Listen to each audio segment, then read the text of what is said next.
बिस्मिल्लाहिर्रहमानिर्रहीम।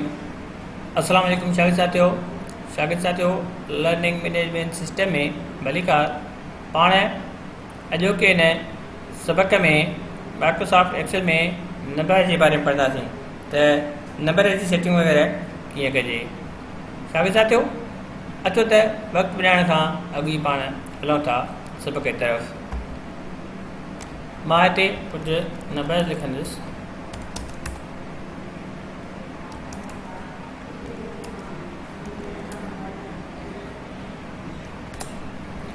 शागिर्द साथियों हितां ॾिठो मां नंबर लिखिया आहिनि। नंबरनि जी जेकॾहिं पाण सेटिंग करणी आहे त हिते नंबर जो ऑप्शन मौजूदु आहे। सभ खां पहिरियों हिते मौजूदु आहे ऑप्शन जनरल। हिनमें मतिलबु जेको जनरल नंबर जो नो स्पेसिफिक फॉर्मेटिंग वग़ैरह काई फॉर्मेटिंग वग़ैरह न हुजे, जनरल सिंपली नंबर जो ऑप्शन आहे। उन खां पोइ आहे नंबर। हिन में अङनि खां पोइ 10 ॾेई ऐं 00 ॾींदो।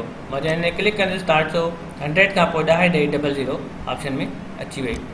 उन खां पोइ आहे करेंसी। जेकॾहिं करेंसी रेट में लिखणु चाहियां मां हिनखे हिन क्लिक कंदुसि त अॻियां हिन करेंसी जो ऑप्शन अची वियो। जंहिं माइक्रोसॉफ्ट वर्ड में डॉलर जी करेंसी जो निशान मौजूदु थियल आहे, हिन में असली इंसर्ट थियल आहे, उन जे करे हिन जे अॻियां करेंसी डॉलर जो ऑप्शन ॾिनो वियो। उन खां पोइ अकाउंटिंग आहे, अकाउंटिंग फॉर्मेट आहे, डेट फॉर्मेटिंग आहे। डेट जा मुख़्तलिफ़ फॉर्मेट मौजूदु आहिनि। जेको मां हिते अप्लाई कंदुसि त उहो फॉर्मेट डेट जो अप्लाई थी वेंदो। मां हिते लिखां थो मिसाल हिकिड़ो ते 10/2/2020। थोरो मां वॾो थो कयां 10/2/2020। हुन खां पोइ हिते फॉर्मेट ते वञी करे हीअ शार्ट डेट ॿुधाए पई 10/2/2020 जी। हीअ असली ऑप्शन हिते अप्लाई थी वियो।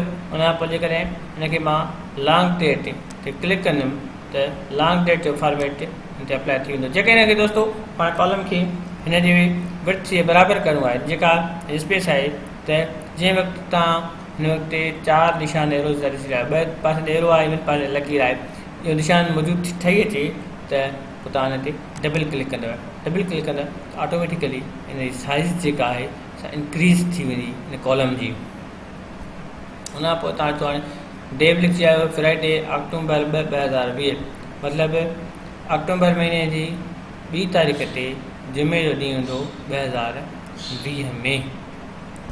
उन खां पोइ अॻिते बि हिन जा मुख़्तलिफ़ ऑप्शन्स मौजूदु आहिनि। टाइम आहे, परसेंटेज आहे, तव्हां जेको बि ऑप्शन मां इस्तेमालु करणु चाहियो। या हुन खां पोइ मोर नंबर फॉर्मेटिंग आहे, उन में वञी करे तव्हां ॿिया नंबर फॉर्मेटिंग अप्लाई करे सघो था। तव्हां घर में प्रैक्टिस कयो हिननि जी, उहे तव्हां ऑप्शन्स खणी सघो था। हिन खां पोइ पाण अॻिते ईंदासीं। वरी साॻियो नंबर ते अचूं त हीअ नंबर ते हीअ करेंसी आहे। मुख़्तलिफ़ करेंसी जेकॾहिं असांखे चेंज करणियूं आहिनि त हीअ मुख़्तलिफ़ करेंसीज़ जा ऑप्शन्स मौजूदु आहिनि। हिकिड़े यूरो ॾियणो आहे त तव्हां ॾिसो हीअ अची वई यूरो।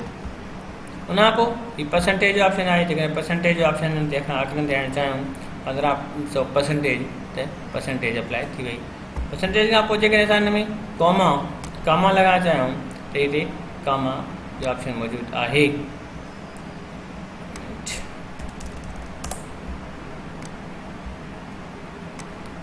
ॾिसो तव्हां हाणे कामा अची वई ॾियण खां पोइ। जीअं त आख़िरि में डाट जेका फॉर्मेटिंग में मौजूदु हूंदी आहे उहा अचे। पाण 10,000 लिखिया हुआसीं त 10,000 खां पोइ ऑटोमेटिकली हिन में कामा अची वई। हाणे जेकॾहिं डाट खां पोइ 00 आहे ऐं 00 खे ख़तमु करणु चाहियूं था या घटि वधि करणु चाहियूं था त हीअ ऑप्शन मौजूदु आहिनि। हिन सां डिक्रीज़ थींदी, हिन सां इंक्रीज़ थींदी। तव्हां ॾिसी रहिया आहियो हिनखे मां क्लिक कयां थो त डाट खां पोइ जेके ज़ीरोज़ आहिनि वधंदी पियूं वञनि। पर जेकॾहिं मां हिनखे क्लिक कंदुमि त डाट खां पोइ ज़ीरोज़ घटि पियूं वेंदियूं। जेके ख़तमु करणु चाहियां था हिन वक़्तु ख़तमु थी वञनि। शागिर्द साथियों इहे हुया नंबर जी फॉर्मेटिंग।